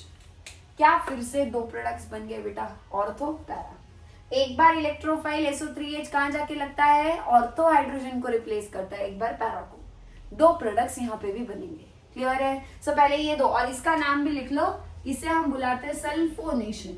सल्फोनेशन क्यों? क्योंकि सल्फोनिल आपका सल्फर रिलेटेड ग्रुप दिख रहा है, SO3H ग्रुप, करेक्ट है? वो इलेक्ट्रोफाइल जाके सब्स्टिट्यूट हो रहा है, इसे सल्फोनेशन। नाइट्रो हो रहा था तो नाइट्रेशन कहा था। फटाफट नोट करो, आगे और दो है वो भी हम पढ़ लेते हैं। सो अब हमारा हेलोबेंजीन जो है ना, इसकी रिएक्शन हम करवाएंगे नेक्स्ट क्लोरीन के साथ या फिर हैलोजन के साथ। क्लोरीन ब्रोमीन भी चल सकता है, डार्क में करवाना है। इसके साथ कोई लुइस एसिड लेना पड़ेगा एज अ कैटलिस्ट। हम यहाँ पे जब क्लोरीन है ना, तो क्लोरीन के साथ में हम FeCl3 ले सकते हैं, अनहाइड्रस। ये FeCl3 यहाँ किसका काम कर रहा है बेटा? लुइस एसिड का काम कर रहा है। और क्लोरीन आपका क्या करेगा? क्लोरीन से आपको अब इलेक्ट्रोफाइल मिलेगा, बट ये रिएक्शन किसके प्रेजेंस में होती है? लुइस एसिड के प्रेजेंस में। अब जो आपका इलेक्ट्रोफाइल यहाँ जनरेट होता है वो कैसे होता है बेटा? ये क्लोरीन और ये लुइस एसिड दोनों मिलके इलेक्ट्रोफाइल जनरेट करते हैं। वो कैसे होता है? वो काफी बड़ा मैकेनिज्म होगा, उसको हम यहाँ पे डिस्कस नहीं कर रहे। आप सिर्फ दिमाग में इतना रखो, क्लोरीन और अनहाइड्रस FeCl3 या जो भी लुइस एसिड है, वो मिलके जो इलेक्ट्रोफाइल बनाएंगे वो होता है Cl+। डायरेक्टली Cl+ नहीं बनता है, वो आपका एक ट्रांजिशन स्टेट टाइप बनता है, एक इंटरमीडिएट बनता है, उसके थ्रू रिएक्शन आगे बढ़ती है। बट आपको प्रोडक्ट लिखने के लिए जितना चाहिए वो मैं आपको बता रही हूँ, आपको आसान जाएगा। जैसे यहाँ NO2+ मैंने याद रखने के लिए बोला है, ये बन रहा है, यहाँ पे आपको बोला है SO3H+ बन रहा है। वैसे अब अगर कौन बनेगा? Cl+ बनेगा। तो अब इलेक्ट्रोफाइल का काम कौन कर रहा है? क्लोरीन कर रहा है कि नहीं? हाँ। अब आपके जो दो प्रोडक्ट बनेंगे उनमें क्या होगा? क्या ऑर्थो वाला हाइड्रोजन निकलेगा?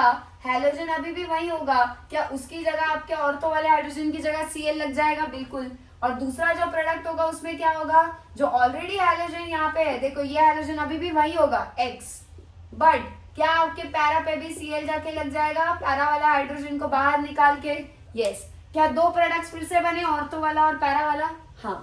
अब इस रिएक्शन को हम क्लोरीनेशन बुला सकते हैं। क्लोरीनेशन क्यों? क्योंकि यहाँ पे क्लोरीन जाके आपका इलेक्ट्रोफिलिक सब्स्टिट्यूशन करवा रहा है। अब आप यहाँ पे क्या मिक्स कर रहे हो? Cl2। क्या Cl2 में से एक Cl यहाँ लग जाएगा? दूसरा Cl का क्या वो Cl अभी भी वही होगा? और जो यहाँ से H+ निकल रहा है, क्या वो H+ दूसरे Cl के साथ मिलके HCl वाला बाय प्रोडक्ट बन सकता है? यस। सो इस रिएक्शन में जो हाइड्रोजन यहाँ से निकलने वाला है, उस हाइड्रोजन के साथ जो Cl2 में से दूसरा क्लोरीन है ना बेटा, वो H और Cl मिलके HCl बनाएंगे। सेम अगर यहाँ से आपका हाइड्रोजन निकलेगा, वो H भी H+ की तरह ही निकलेगा ना, और वो H+ दूसरे Cl के साथ मिलके वहां भी HCl बनाएगा। तो बाय प्रोडक्ट क्या बनता है इस रिएक्शन में? HCl। अगर क्लोरीन नहीं, इन जनरल कोई हैलोजन दिया होगा तो उस रिएक्शन को हम हैलोजनेशन बोल सकते हैं। डन। सो ये है हमारी तीसरी इलेक्ट्रोफिलिक सब्स्टिट्यूशन रिएक्शन जो हेलो एल्कीन्स दिखाते हैं। हमने इलेक्ट्रोफिलिक सब्स्टिट्यूशन हेलो एल्कीन्स में या एल्काइल हैलाइड में नहीं देखा है। क्यों? क्योंकि एल्काइल हैलाइड में बेंजीन थी क्या? नहीं, बेंजीन है इसीलिए वो इलेक्ट्रॉन रिच है। इलेक्ट्रॉन रिच है तभी इलेक्ट्रोफाइल आ रहा है, वरना तो इलेक्ट्रोफाइल पास भी नहीं आएगा किसी के। एल्काइल हैलाइड के तो बिल्कुल नहीं। क्लियर है? चलो अगला देखते हैं। अब आपको क्या करना है बेटा? ये हेलो एल्केन को लेना है, हेलो अरीन को लेना है सॉरी, और इसके साथ हेलो एल्केन RX को मिक्स करना है। इस RX के साथ आपको मिक्स करना है कोई भी आपका anhydrous AlCl3 bond, Lewis acid, catalyst. फिर से ये कैटलिस्ट का काम कर रहा है। इलेक्ट्रोफाइल कहां से आएगा? आपके RX से आएगा। कैसे आएगा वो समझो। जब RX का बॉन्ड टूटेगा तो कैसे टूटेगा? क्या R आपका कार्बन है, X आपका हैलोजन है? क्या हमको ऑलरेडी पता है हैलोजन पे डेल्टा माइनस होता है, R पे डेल्टा प्लस होता है। जब ये RX टूटेगा, RX टूटने के बाद क्या यहां से R प्लस बन जाएगा? क्या ये R प्लस इलेक्ट्रोफाइल की तरह काम कर पाएगा? बिल्कुल नहीं। तो अब आपका इलेक्ट्रोफाइल जो यहां से आ रहा है वो कौन सा आ रहा है बेटा? R ग्रुप आ रहा है। R ग्रुप कैसे आ रहा है? एल्काइल हलाइड आपने डाला है।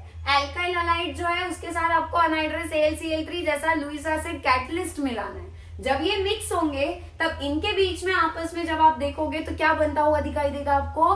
ये R यहां से हटके R प्लस बन चुका होगा। अब इलेक्ट्रोफाइल कौन है? R plus. क्या अब R प्लस जाके आपके हाइड्रोजन, ये जो हाइड्रोजन है ऑर्थो और पैरा वाले, इनकी जगह लगेगा? बिल्कुल। अब आपका प्रोडक्ट कैसा होगा? देखो, एक तरफ ऑर्थो में से हाइड्रोजन निकल जाएगा, हैलोजन अभी भी वही होगा, बराबर है। ये जो X है ना, ये तो नहीं जा रहा है बाहर, ये तो अभी भी वही है। और ऑर्थो वाले हाइड्रोजन की जगह R प्लस जो है वो R प्लस जाके इस ऑर्थो हाइड्रोजन को निकालेगा H प्लस की तरह, और वो H प्लस क्या इस X माइनस जो बचा होगा उसके साथ HX बना सकता है? बिल्कुल बना सकता है। यानी यहाँ पे HX निकल जाएगा बाय प्रोडक्ट। क्या सेम थिंग पैरा पे भी हो सकती है? बिल्कुल हो सकती है। हाइड्रोजन, ये हाइड्रोजन X जो है वो अभी भी वही है। ये हाइड्रोजन कौन सा है बेटा? हेलोअरीन वाला। क्या आपका ये जो हाइड्रोजन है यहाँ पे पैरा वाला हाइड्रोजन जो है, क्या इसकी जगह पे फिर से R ग्रुप आके सब्स्टिट्यूट हो सकता है? जब ये पैरा H प्लस निकलेगा, क्या ये H प्लस भी X माइनस के साथ HX बना लेगा बाय प्रोडक्ट? कितने प्रोडक्ट्स बने बेटा? फिर से दो, एक ऑर्थो वाला, एक पैरा वाला। मेन आपको क्या समझना है वो उस पर ध्यान देती हूँ, पहले उस पर ध्यान देना है। नाइट्रेटिंग मिक्सचर लेने से NO2 प्लस इलेक्ट्रोफाइल बनता है। अगर आप ये याद रख लोगे तो पॉजिटिव किस पे? N पे, तो ऑब्वियस सी बात है ना, वही जाके लगेगा ऑर्थो और पैरा पे। सिर्फ सल्फ्यूरिक एसिड लेते तो SO3H प्लस बनता है। क्या यही सल्फर जाके अब ऑर्थो और पैरा पे लगता हुआ दिखाई दे रहा है? जब आप हैलोजन के साथ कोई लुईस एसिड कैटलिस्ट लेते हो जैसे Cl2, क्या वहां से इलेक्ट्रोफाइल Cl प्लस जाके ऑर्थो पैरा पे लगता है? जब आप RX यानी एल्काइल हलाइड लेते हो कोई भी, क्या आपका वहां पे अनहाइड्रस AlCl3 कैटलिस्ट के साथ जब मिक्स करोगे, क्या यहाँ से R प्लस इलेक्ट्रोफाइल बनेगा? और क्या यही जाके आपका ऑर्थो और पैरा पे लग रहा है? मेन आपको कौन सा रिएजेंट दिया है? ये या ये रिएजेंट देख के आपको क्या ढूंढना है? इलेक्ट्रोफाइल समझना है। जो इलेक्ट्रोफाइल बनेगा वही जाके ऑर्थो और पैरा पे लगेगा ना। तो अगर आप ये रिएजेंट का काम है ये बनाना, तो क्या बन रहा है वो याद रखोगे तो आगे प्रोडक्ट तो सब जगह सेम तरीके से बना रहे हैं हम, कुछ अलग तो नहीं किया है। तो आपको सिर्फ क्या याद रखना है बेटा, जो पीछे लिस्ट बनाने बोली है ना उसमें याद रखो। पहला लिखो ये nitrating mixture is equal to कौन सा इलेक्ट्रोफाइल बनाता है? NO2 plus. ये लिखो फ्यूमिंग H2SO4 कौन सा इलेक्ट्रोफाइल बनता है? SO3H plus. ये लिखो क्लोरीन विद लुईस एसिड क्या बनता है? Cl प्लस इलेक्ट्रोफाइल बनता है, वो लिखो Cl लग रहेगा, ठीक है। RX और अनहाइड्रस AlCl3 दिए होंगे अगर बेंजीन वाले कंपाउंड्स के साथ तो R प्लस बनता है, R प्लस इलेक्ट्रोफाइल जाके सब्स्टिट्यूट होता है। अगर आपने ये रिएजेंट को ध्यान देके याद कर लिया, उससे कौन सा इलेक्ट्रोफाइल बनता है ये आपको पता होगा, तो प्रोडक्ट लिखना कोई मुश्किल बात है ही नहीं। हर जगह सेम ही तो करते आ रहे, कुछ अलग किया है नहीं। अब लास्ट और एक है बेटा, जैसे आपने यहाँ एल्काइल हलाइड लिया वैसे आपको लेना है असाइल हलाइड। असाइल हलाइड क्या होता है? R के और हैलोजन के बीच में, यहाँ क्या था? सीधा RX था, R हैलोजन के साथ डायरेक्टली जुड़ा था, यहाँ R और X के बीच में C डबल बॉन्ड O बस बीच में आ जाएगा। इसके साथ भी आपको सेम अनहाइड्रस AlCl3 ले सकते हो जो कि आपका लुईस एसिड कैटलिस्ट के तौर पे ये काम करेगा। पर मेन इलेक्ट्रोफाइल बनेगा कहां से? इस कैटलिस्ट से नहीं, यहां से बनेगा। ये आपका क्या है बेटा? इसे मैं बोल रही हूं असाइल हलाइड। RX को क्या कहते हैं? एल्काइल हलाइड, क्योंकि एल्काइल है और हैलोजन है साथ में बस। ये R और CO वाला जो पार्ट है ना बेटा, R और CO इतना पार्ट एल्काइल ग्रुप के साथ, सिर्फ एल्काइल ग्रुप होगा तो alkyl halide. Alkyl group R के साथ जब आपका CO जुड़ा होता है ना, C डबल बॉन्ड हो, तो इस पूरे ग्रुप का नाम होता है असाइल, और उसके साथ हैलोजन है इसलिए असाइल है। यहाँ भी सेम याद रखो, मैं आपको प्रोडक्ट लिखना किस तरीके से आसान करना है वो बता रही हूँ, ठीक है। एक्चुअल में इलेक्ट्रोफाइल बनने के कुछ स्टेप्स होते हैं, वो अंदर ही अंदर चलता रहेगा, हमें उन स्टेप्स में नहीं जाना है। आपको मेन सिर्फ अगर इलेक्ट्रोफाइल कौन सा बन रहा है वो समझ आ गया ना, तो प्रोडक्ट आसानी से लिख लोगे। यहाँ पे भी क्या करो, ये वाला बॉन्ड तोड़ो, ये X है, ये कार्बन है, क्या यहाँ से X जब निकलेगा तो वो माइनस की तरह निकलेगा, क्या यहाँ पे इस कार्बन के ऊपर प्लस नहीं आ जाएगा फिर, तो ये डेल्टा प्लस, ये डेल्टा माइनस। जैसे ये X और कार्बन का बॉन्ड टूटेगा, X माइनस सेपरेट, क्या कार्बन विद प्लस सेपरेट हो जाएगा, यस, क्या बनेगा R C डबल बॉन्ड हो वही है। अब C वाला जो X था वो निकल चुका है और इस कार्बन पे अब पॉजिटिव चार्ज आ चुका है। क्या कार्बन पे पॉजिटिव चार्ज आने से अब वो इलेक्ट्रोफाइल की तरह काम करने लग जाएगा, यस। यानी जब आपने असाइल हलाइड मिक्स किया एसिड कैटलिस्ट के साथ, लुईस एसिड है AlCl3, इसके साथ जब मिक्स किया तो कौन सा इलेक्ट्रोफाइल बनाया उसने मिलके, RCO प्लस। RX से X हटाओ R प्लस, RCOX से X हटाओ RCO प्लस, कार्बन पे पॉजिटिव, यहाँ भी कार्बन ही है पॉजिटिव, बस यहाँ सिर्फ R था, यहाँ R के साथ CO था इसलिए पॉजिटिव। अब R पे नहीं आया बेटा, जहां से हाइड्रोजन निकल रहा है वहीं पे ही प्लस आएगा ना, यहाँ R से निकला था इसलिए R पे प्लस, यहाँ CO वाले कार्बन से निकला इसलिए C पे प्लस आया। और यही कार्बन अब इलेक्ट्रोफाइल का काम करेगा, एक बार ऑर्थो को लग जाएगा, एक बार पैरा पे जाके लग जाएगा, खत्म काम। बनाओ प्रोडक्ट, आप लोग खुद बनाओ तो देखो सही बना रहे हो क्या, ट्राई करना है, कॉपी मत करना, पहले आप लोग खुद बनाने की कोशिश करना। क्या X वही होगा, ये X अभी भी वही है, क्या ऑर्थो वाला हाइड्रोजन निकलेगा और उसके जगह ये C जाके अटैच होगा क्योंकि C पे प्लस है, बाकी ऑक्सीजन और R उसकी पूंछ बन के पीछे पीछे पहुंच जाएंगे। क्या होगा, कार्बन है, क्या ये कार्बन आपका जाके लग गया ऑर्थो पे, कार्बन के ऊपर डबल बॉन्ड O है और कार्बन के ऊपर R भी है, ये ऑर्थो वाला प्रोडक्ट बन गया। सेम टाइप से पैरा वाला भी बनेगा, पैरा वाले पे क्या होगा, सिर्फ आपका COR जो है वो इलेक्ट्रोफाइल पैरा पे सब्स्टिट्यूट होगा, X अभी भी वही है, हैलोजन अभी भी वही है, पर आपका जो C डबल बॉन्ड O है जिसके साथ R भी है वो जाके पैरा पे लग जाएगा। अब ये X माइनस यहाँ से निकल जाएगा ना, जब CO और R सेपरेट हो जाएंगे X सेपरेट हो जाएगा, किस फॉर्म में होगा, X माइनस अलग हो जाएगा।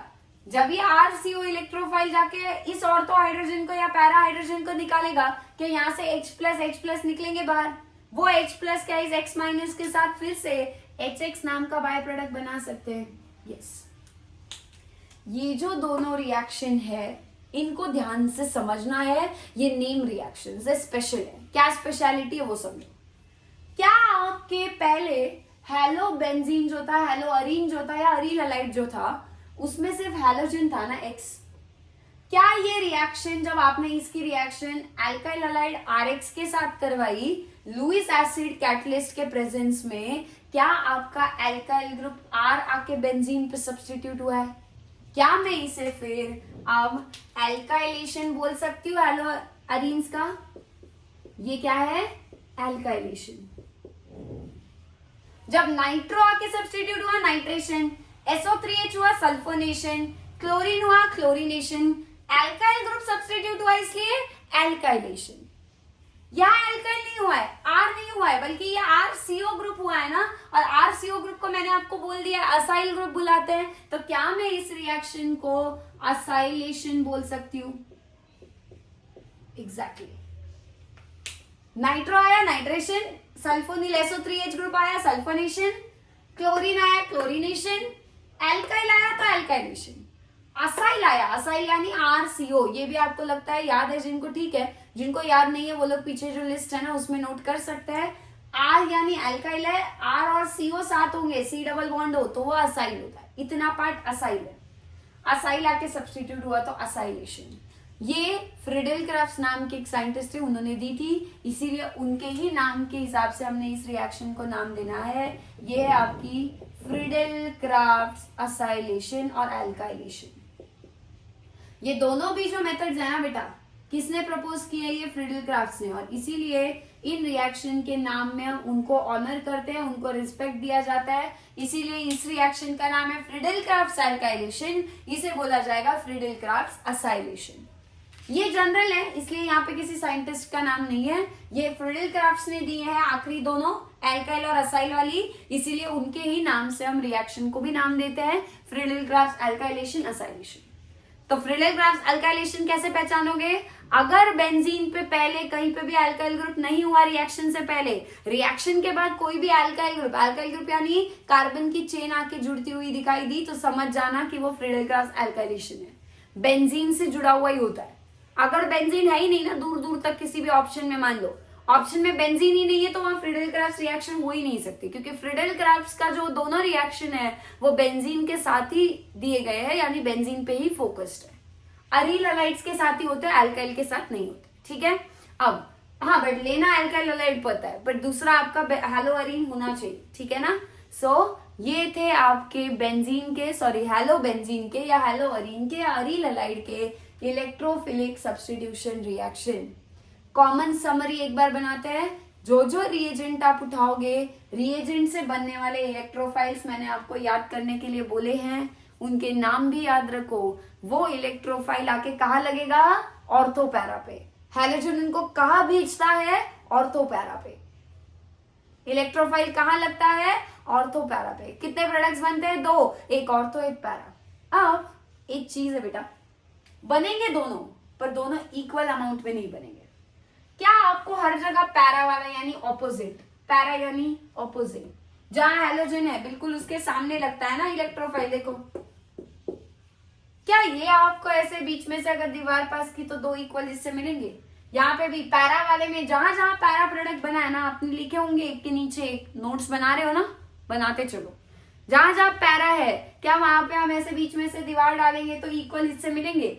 2 इक्वल हिस्से, 2 इक्वल हिस्से, 2 इक्वल हिस्से, यानी ऑर्थो में नहीं पैरा में, ऑर्थो में नहीं पैरा में।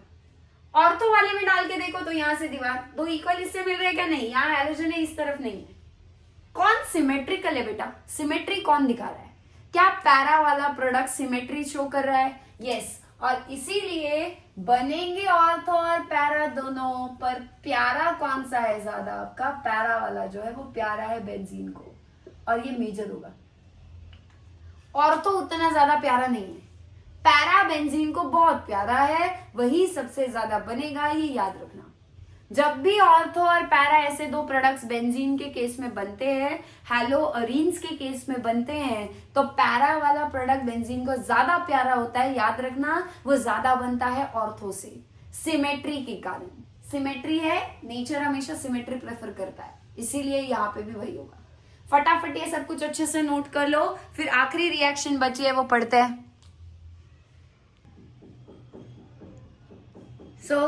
हो गया होगा लिखते, तो अब आगे बढ़ते हैं। नेक्स्ट थर्ड रिएक्शन है, थर्ड केमिकल प्रॉपर्टी है अरील हलाइड्स की, और आखिरी है बेटा, चैप्टर बस खत्म होने वाला है, लास्ट का पार्ट है।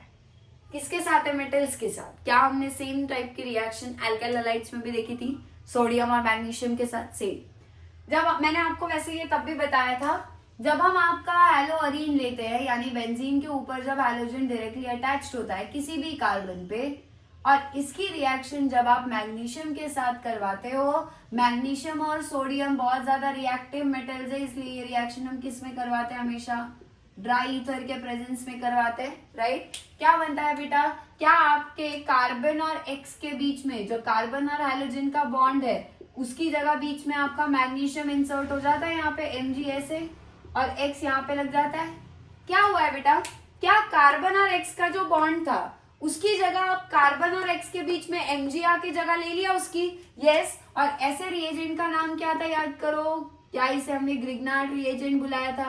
ग्रिग्नार्ड रिएजेंट कैसा होता है? मॉइस्चर सेंसिटिव होता है। आप कोई भी अगर H+ का सोर्स उसको दोगे, वाटर, अल्कोहल या अमीन, क्या ये ग्रिग्नार्ड रिएजेंट का ये R- जो होता है, यहाँ पे भी क्या होगा? क्या ये Mg के ऊपर डेल्टा+ होगा, क्योंकि मेटल है और कार्बन पे डेल्टा-, बराबर है। क्या ये कार्बन डेल्टा- होने की वजह से कहीं से भी H+ मिलता है तो लेता है, Mgx को बाहर निकालता है और उसकी जगह H को अपने साथ बॉन्ड बना लेता है। अगर H+ मिलेगा तो, और वो H+ कौन कौन बना सकते हैं? अल्कोहल से भी आ सकता है, अमीन से भी आ सकता है, वाटर से भी आ सकता है। इसीलिए ग्रिग्नार्ड रिएजेंट को अगर बहुत देर तक जिंदा रखना चाहते हो तो उसको H+ देना मत गलती से भी, ना अल्कोहल पास लाना, ना अमीन पास लाना, ना वाटर पास लाना। वरना ग्रिग्नार्ड रिएजेंट की तबाही शुरू हो जाएगी, ये MgX निकल जाएगा और यहाँ H आके लग जाएगा, जो H वो वहां से उठाएगा। ये था हमारा मैग्नीशियम के साथ का स्टोरी पूरा। अब अगला है मेन सोडियम के साथ। क्या करना है आपको, क्या हमने सुबह में यानी पिछले क्लास में ये देखा था, दो अल्काइल हैलाइड लेने हैं, सेम भी हो सकते हैं अलग भी हो सकते हैं, RX RX, दो सोडियम लेने हैं, ये सोडियम इस हैलोजन के साथ, एक सोडियम इस हैलोजन के साथ बाहर निकलता है, 2NaX बाय प्रोडक्ट बन जाता है, जो R और R' पीछे बचेंगे वो दोनों आपस में ही समझौता करके बॉन्ड बना लेते हैं, ये हाइड्रोकार्बन बनता है एल्केन, बराबर है। अब हैलोजरीन्स है, ये हैलो एल्केन्स थे, अल्काइल हैलाइड, अब अरील हैलाइड में भी सेम होगा, कैसे वो समझो। ये मैंने ले लिया आपका पहला हैलो अरीन, ये बेंजीन रिंग है और इसके ऊपर हैलोजन है X, दो सोडियम लेने हैं बेटा फिर से, और फिर से दो हैलो अरीन्स भी लेने हैं, यानी X, और यहाँ पे भी क्या होगा, एक बेंजीन रिंग। हैलो अरीन के कितने मॉलिक्यूल्स लिए बेटा, 2 मोल, एक ये और दो सोडियम लिए। फिर से क्या होगा, दोनों सोडियम यहां से दोनों हैलोजन्स को लेकर बाहर निकल जाएंगे, बराबर है। क्या इस कार्बन का और हैलोजन का बॉन्ड टूट जाएगा, क्या इधर से इस कार्बन का और हैलोजन का बॉन्ड टूट जाएगा, क्या बाहर निकल जाएगा, यहाँ से 2NaX सोडियम हैलाइड बाहर निकल जाएगा। बट क्या ये कार्बन जो है, यहाँ वाला मैं स्टार लगा रही हूँ इसके ऊपर, क्या ये कार्बन और ये वाला जो कार्बन है, इन दोनों का एक एक बॉन्ड कम हो जाएगा हैलोजन के निकल जाने से, क्या ये दोनों आपस में समझौता कर लेंगे, बिल्कुल करेंगे, और जो मेन प्रोडक्ट यहाँ बनेगा वो कुछ ऐसा होगा। दोनों बेंजीन से हैलोजन निकलने के बाद क्या हुआ, एक बॉन्ड इसका कम है, एक बॉन्ड इसका कम है, यहां से हैलोजन निकला इसलिए ये बॉन्ड फ्री है इसका, यहां से हैलोजन निकला इसलिए इस कार्बन का भी एक बॉन्ड फ्री है, तो दोनों कार्बन कार्बन आपस में ही एक बॉन्ड बना के खुश हो जाएंगे। क्या दो बेंजीन रिंग्स आपको फ्यूज होते हुए दिख रहे हैं, जुड़ते हुए दिख रहे हैं? यस, इस प्रोडक्ट का नाम है बाइफिनाइल। क्या बोलेंगे इसे हम, बाइफिनाइल। बेंजीन रिंग को ही हम लोग फिनाइल रिंग भी बोलते हैं ना, एक हाइड्रोजन कम, ठीक है। बाइफिनाइल, दो फिनाइल रिंग साथ में जुड़ चुके हैं। इस रिएक्शन का नाम है फिटिग रिएक्शन। जब एल्काइल हैलाइड, दो एल्काइल हैलाइड, मैं यहां पे लिख लेती हूं, ठीक है, क्या याद रखना है, जब दो एल्काइल हैलाइड हम लेते हैं RX, ठीक है, और किसके साथ रिएक्ट करवाते हैं, सोडियम के साथ, दो सोडियम के साथ, ये भी रिएक्शन, सोडियम भी मॉइस्चर सेंसिटिव है, तो याद रखना है यहाँ पे भी आपको ड्राई कंडीशंस रखने होंगे, इसलिए यहाँ भी हम क्या लेंगे, ड्राई ईथर लेंगे, ठीक। सो क्या लेना है यहाँ पे, सोडियम के साथ में ड्राई ईथर लेना है। क्या लिए हैं, दो एल्काइल हैलाइड लिए। जब आप दो एल्काइल हैलाइड की रिएक्शन सोडियम के साथ करते हो तो इस रिएक्शन का नाम क्या है, WR, यानी वुड्स रिएक्शन, ठीक। बट दो एल्काइल हैलाइड की जगह अगर आपने दो अरील हैलाइड्स लिए और दोनों के आपस में अगर सोडियम के साथ आपने रिएक्शन करवाई, ठीक है, दो अरील हैलाइड्स है, साथ में क्या है, दो सोडियम है, और साथ में क्या है आपका ड्राई ईथर है। क्या अभी अभी हमने देखा दो अरील हैलाइड्स और सोडियम की रिएक्शन, इसका नाम क्या है बेटा, फिटिग रिएक्शन, FR। ये क्या है हमारी फिटिग रिएक्शन। क्या फर्क है दोनों में, सोडियम सेम है, एक तरफ एल्काइल हैलाइड है, एक तरफ अरील हैलाइड। हैलोजन निकलेगा, दो एल्काइल ग्रुप्स आपस में जुड़ जाएंगे, हैलोजन निकलते हैं सोडियम के साथ, दो अरील ग्रुप्स आपस में जुड़ जाएंगे। ये है सिमिलैरिटी वुड्स रिएक्शन की और फिटिग रिएक्शन की। अब एक रिएक्शन और आई, अब क्या होगा, क्या जैसे यहाँ दो एल्काइल हैलाइड लिए, दो अरील हैलाइड लिए, क्या हम एक एल्काइल हैलाइड एक अरील हैलाइड को आपस में नहीं करवा सकते सोडियम के साथ रिएक्ट, बिल्कुल करवा सकते हैं। कैसे होगी रिएक्शन बेटा, यहाँ पे लिख देती हूँ। मान लो एक RX ले लिया, यानी एल्काइल हैलाइड, फिर दो सोडियम ले लिए। अब ये मैं ऐसे क्यों लिख रही हूं, क्योंकि रिएक्शन लिखने में थोड़ा प्रोडक्ट फाइंड करने में आसानी होती है। ऐसा भी हो सकता है, यहाँ पे कैसे लिखा होगा, RX प्लस R' और सोडियम बाद में भी लिखा हो सकता है, बट ये प्रोडक्ट देखो, ये निकालने के लिए मजा आता है ना ऐसे, इसलिए मैंने वैसे लिखा है। सोडियम को बीच में लिख रही हूँ जानबूझ के, क्योंकि सोडियम यहाँ से भी निकलेगा X के साथ, यहाँ से भी, यहाँ भी सोडियम बीच में लिखा है ताकि यहाँ से भी X और X निकल सके, आसानी से प्रोडक्ट दिखाने में आसान होता है। और जो पीछे बचे हैं इनको आपस में जोड़ दिया, ये पीछे बचे थे इनको आपस में जोड़ दिया, यहाँ भी वही कर रही हूँ। क्या किया, बस यहाँ पे एक एल्काइल हैलाइड लिया है, एक अरील हैलाइड लिया है, एक्स, ठीक है। एक्स यहाँ से होना चाहिए था और अच्छा दिखता है ना, तो ठीक है कोई बात नहीं। यहाँ से सोडियम निकला है एक एक्स के साथ और ये दूसरा एक्स भी यहाँ से निकल जाएगा। अब बताओ क्या यहाँ से ये आर ग्रुप फ्री हो जाएगा एक्स के जाने के बाद? यस। क्या यहाँ से ये बेंजीन वाला कार्बन जहां से एक्स निकल रहा है वो फ्री हो जाएगा? क्या बनेगा? क्या बेंजीन वाले उस कार्बन का जहां से हैलोजन निकल के गया है वो कार्बन आपके आर के साथ में बॉन्ड बना लेगा, क्योंकि दोनों भी फ्री है ना। एक बॉन्ड इसका कम, इसने जाके आर को अप्रोच किया, आर का एक बॉन्ड कम, उसने भी अप्रोच करके दोस्ती कर ली। इस फिनाइल रिंग की और इस आर ग्रुप की दोस्ती हो गई। अब दो अल्काइल हैलाइड वुड्स रिएक्शन, दो अरील हैलाइड फिटिक रिएक्शन। अब एक अल्काइल और एक अरील हैलाइड है, अब इसे वुड्स बोले या फिटिक बोले? है तो सोडियम ही, सोचो मत ज्यादा, दोनों का नाम मिला के दे देंगे। इसे हम बोलेंगे Wurtz Fittig reaction. Wurtz reaction का आधा हिस्सा लिया अल्काइल हैलाइड, फिटिक रिएक्शन का आधा हिस्सा ले लिया अरील हैलाइड। दोनों सेम सेम लेने से अच्छा है एक अल्काइल एक अरील हैलाइड लेके सेम सोडियम लिया, ड्राई ईथर में रिएक्शन करवाई, वुड्स फिटिक रिएक्शन। दो अल्काइल ग्रुप्स आपस में जुड़ रहे थे, दो अरील ग्रुप्स आपस में जुड़ रहे थे, बाइफिनाइल बन रहा था। यहाँ पे एक अल्काइल और एक अराइल आपस में जुड़ जाएंगे। इस तरीके से आपके हैलो एल्केन्स भी सोडियम के साथ रिएक्शन देते हैं, यानी अल्काइल हैलाइड्स। हैलो अरीन्स भी सोडियम के साथ रिएक्शन देते हैं, अरील हैलाइड्स। और इस तरह से दोनों का कंबाइन करके भी हम सोडियम के साथ एक रिएक्शन कर सकते हैं जिसका नाम है वुड्स फिटिक रिएक्शन। सो इस तरीके से देखो प्रोडक्ट लिखना बहुत आसान है। क्या करोगे, गलती से भी सोडियम के साथ रिएक्शन आई ना, तो जैसे मैंने लिखा है ना, एक अल्काइल हैलाइड इधर एक इधर बीच में सोडियम, एक अरील हैलाइड यहाँ एक यहाँ बीच में सोडियम, एक अल्काइल हैलाइड यहाँ अरील हैलाइड यहाँ बीच में सोडियम। ये तीनों रिएक्शंस को कंपेयर करके एक साथ पढ़ने की कोशिश करना, याद रखना आसान हो जाता है, ठीक है। सो याद रखने के लिए आपको क्या करना है, कंपेयर करके पढ़ना है।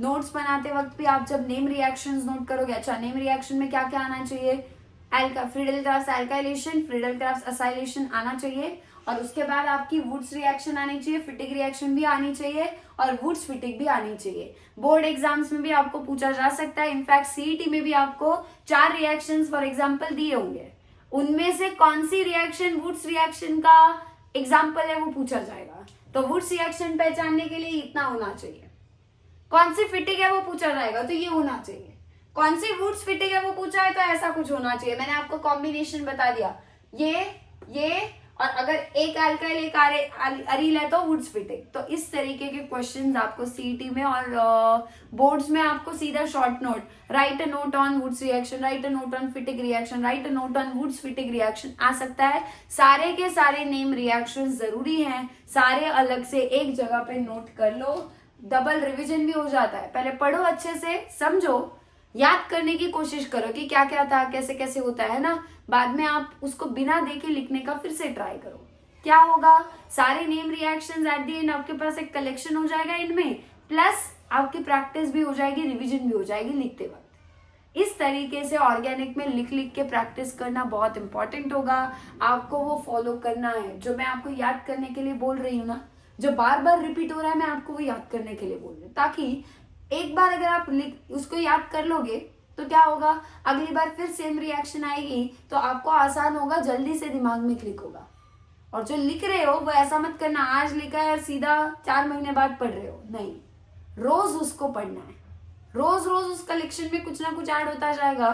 फाइनली आप जब रोज थोड़ा थोड़ा रीड करोगे तो और 2-4 दिन बाद क्या होने लगेगा, आपको वो जल्दी याद आना शुरू हो जाएगा जो पहले पढ़ा होगा। जो नया नया होगा उसको रोज रिवाइज करते जाओगे तो आगे जाते जाते वो भी आसान लगने लगेगा। इसीलिए मैंने आपको वो अलग से लिखवाने का कहा है। तो जो मैं अलग से नोट करने के लिए बोल रही हूँ लास्ट पेज पे, उसको करना है, बट सिर्फ लिख के छोड़ना नहीं है, you also have to revise that regularly. Clear है? हमारा हैलोजन डेरिवेटिव्स टॉपिक यहीं पे ही कंक्लूड होता है। अब बचे इस पार्ट के क्वेश्चन, जिसका वीडियो मैं जल्दी अपलोड कर दूंगी। आप लोग कंटिन्यूअसली चैनल देखते रहो और वहां पे आपको अपडेट्स मिलते जाएंगे। बेल आइकन भी दबा दो ताकि आपको कोई भी वीडियो अपलोड होता है तो फटाक से नोटिफिकेशन मिल जाएगा। कोई भी कैसा लगता है, क्या समझ में आया नहीं आया, कौन सा पार्ट मुश्किल लगा, कुछ भी हो तो फील फ्री टू कमेंट। पक्का मैं आपको वो देखूंगी और मैं उसके ऊपर जल्दी वर्क भी करूंगी, ठीक है। जो भी होंगे आपके क्वेरीज, जो भी सजेशंस होंगे, I am open to that. Clear है? सो इसी नोट पे आज हम यहीं पे स्टॉप करते हैं। मिलते हैं जल्दी नेक्स्ट वीडियो में नेक्स्ट चैप्टर के साथ और इसके क्वेश्चंस के साथ। तब तक के लिए सबको हैप्पी लर्निंग।